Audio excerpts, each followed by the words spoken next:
farmer, friend, singer-songwriter, Lyal Strickland. And that's farmer, friend, and jack of all trades, Chris Horn.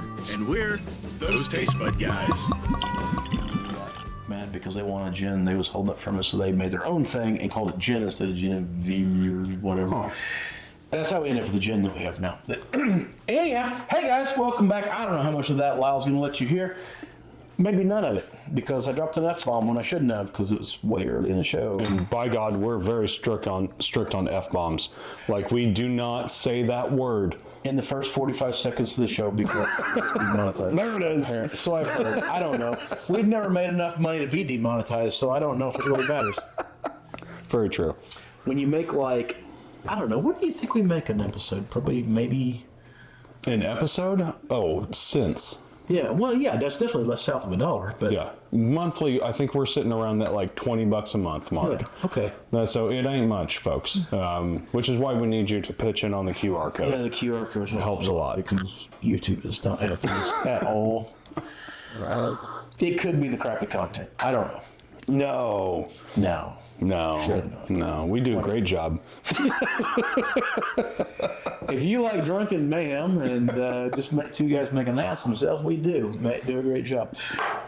All right, guys, I'm Chris. That's Lyal. We are those Tastebudguys. Welcome to the show. If this is your first time, yeah, man, just grab yourself a glass. If you happen to have this, you might not, because it's pretty local to us. Yeah. But we've put a big focus on Missouri distilleries and breweries this year, mostly distilleries. Missouri has some amazing stuff. We do, and we're going to move on to another state here in the next year. But right now we're on Missouri, because that's what was close to us. So a lot of stuff you might not be able to get easily. That doesn't mean you can't get it. And the way we'd like for you to try to get it is just reach out to the, in this particular case, Hermann Distilling, and ask them for it and where you can get it and how you can get it, and maybe you can have it as well. Please tell them you've seen it on those Tastebudguys. If you look right over here, we also have some of their other products, because they give us quite a few when we visited them here a while back.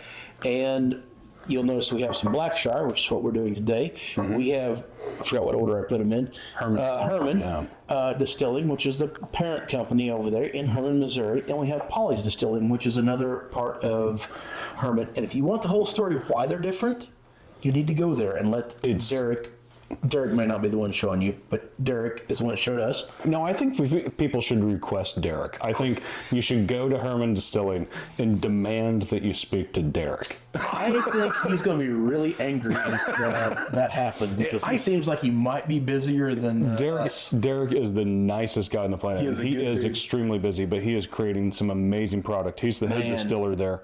And if you do go up there and you go to the Hermann Distilling, the Hermann Farms, yes, and you get to go out there where they're actually making the stuff and take their tour. Yeah.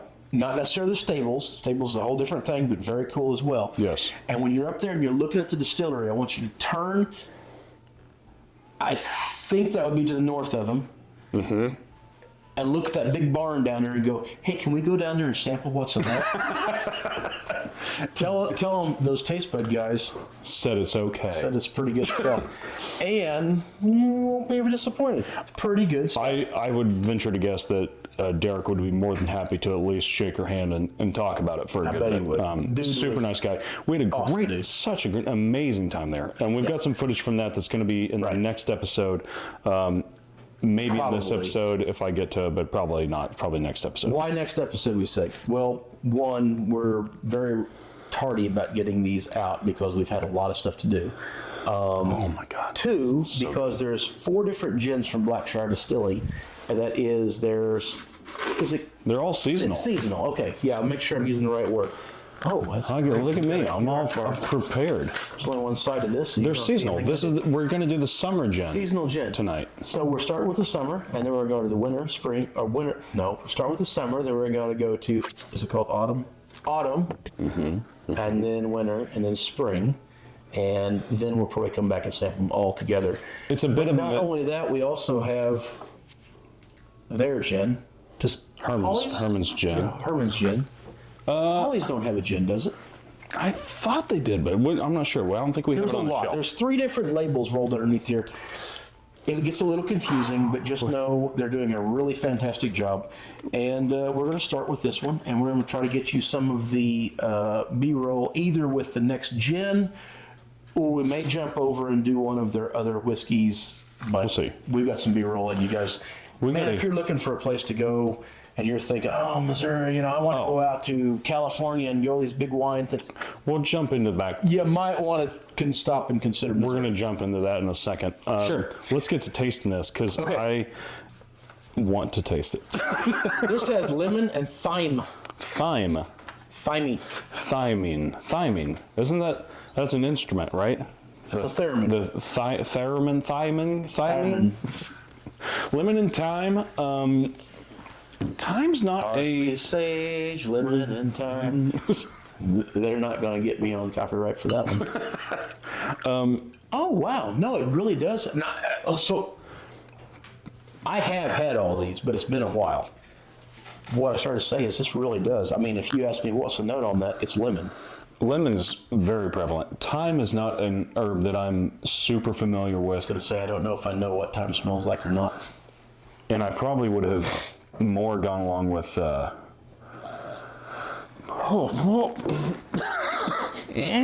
do you do? Jan, your nose? Oh, yes, you went straight up my nose. And that, ladies and gentlemen, is why you drink out of a Glencairn when you can. Whew. I mean, to be fair, if you're used to shoving your nose down to something with a neck that tall, that's... Well, I was going to say... We're leaving that in. That is not getting cut out. Oh, I'm going to keep hearkening back to it all episode just so he can't cut it out. Oh, man, at least I didn't boof it on camera. That's on the Taste Buds OnlyFans page. Have you ever...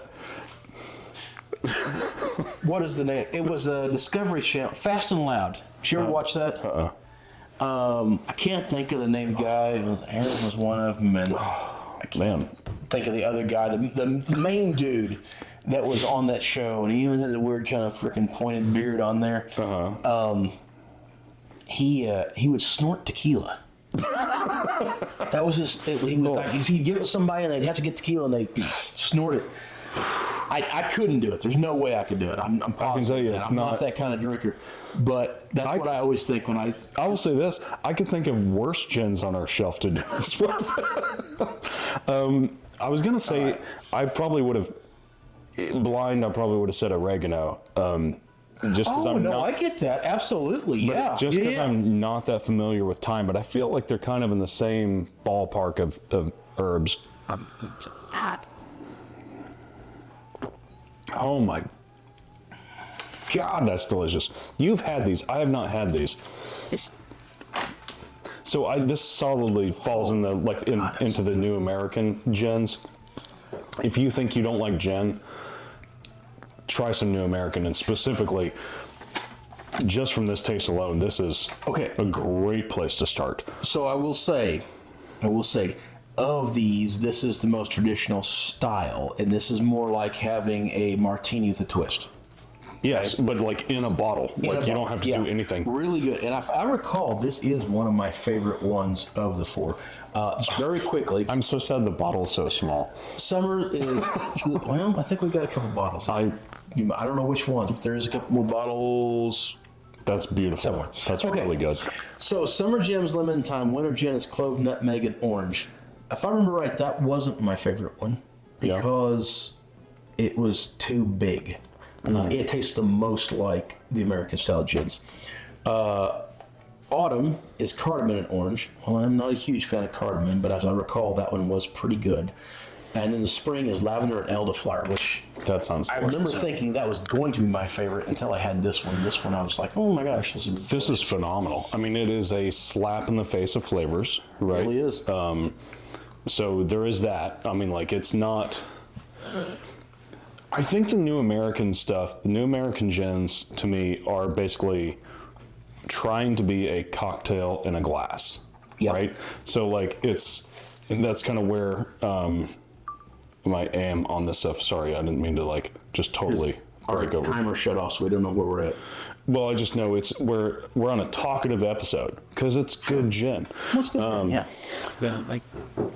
This is so refreshing and bright. You're right. It's a martini twist and for one of the best I've ever had, and just out of the bottle. Yeah, so we've had other American style gins. They tend to be so heavy-handed, so well, quite frankly, they put too much. I think they're that licorice flavor. I was gonna say, I think they're really just leaned into one direction. They don't have as much nuance to them, and I don't love those. I think they're this is just as heavy-handed. It's just that these flavors are more approachable. Well, right, but I think it's because you are taking the traditional style gin and you're adding to that, not necessarily just trying to create something brand new based on the gin recipe, which is what I feel like most of the traditional American styles had. Not all of them, not all, but when you say traditional New American, you're talking about like heavy cardamom, heavy black licorice, heavy anise, Yeah, that anise flavor seems to be the one that everybody loves to just infuse these gins with, and I don't like it. That's not my thing. Granted, only my opinion, guys. Don't yell at me just because you like anise. I don't. Not my thing. I'm very much a traditionalist on there. So when I run across something like this, where we took an American style gin, or an American has taken a style of gin, put a twist on it. I really love that. Coupled with the fact it's a Missouri gin as well. I really love that. And we've got a few Missouri ones. Blacksmith, Tayakida. God, I wish you'd got Tayakida. Make it easier to say. Our Farms, this Missouri. No, that's vodka. No, that's a vodka.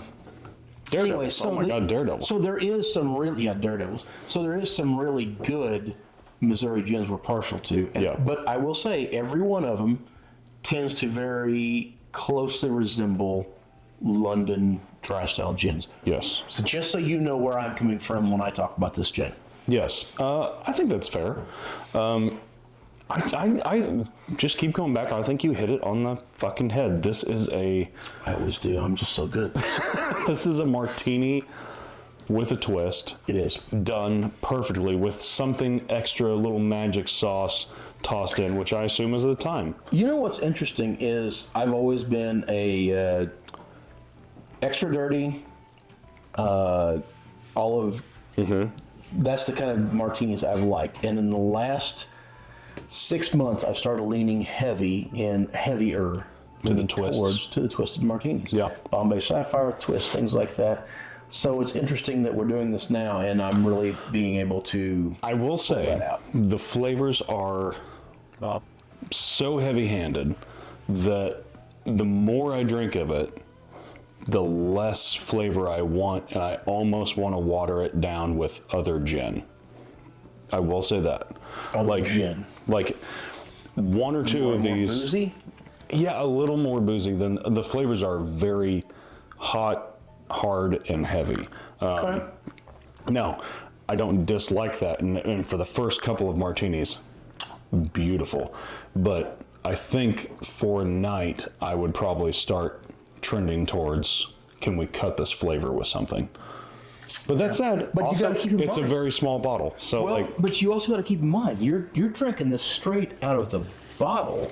Yes. This is nothing. You haven't put anything else in, so you haven't tried to bring it down at all. You a little bit of ice. You haven't shaken it, nothing. And typically, I drink my martinis shaken, which will water them down. That's true. Yeah, this might make a great shaken martini. The other thing I was thinking is that this, with just the teensiest, tiniest bit of tonic, would make the most amazing G&T on the planet. I do not generally think G&Ts are worth it. I don't think they're worth the price you pay. They're not.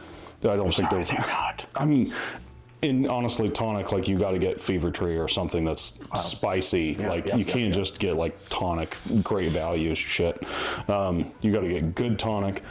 This would make an amazing G&T, but you'd have to be pretty. I'm gonna argue with you, but you're not wrong. And I don't like gin and tonic. You just have to be very careful with the tonic. It just needs a splash. So, fucking phenomenal.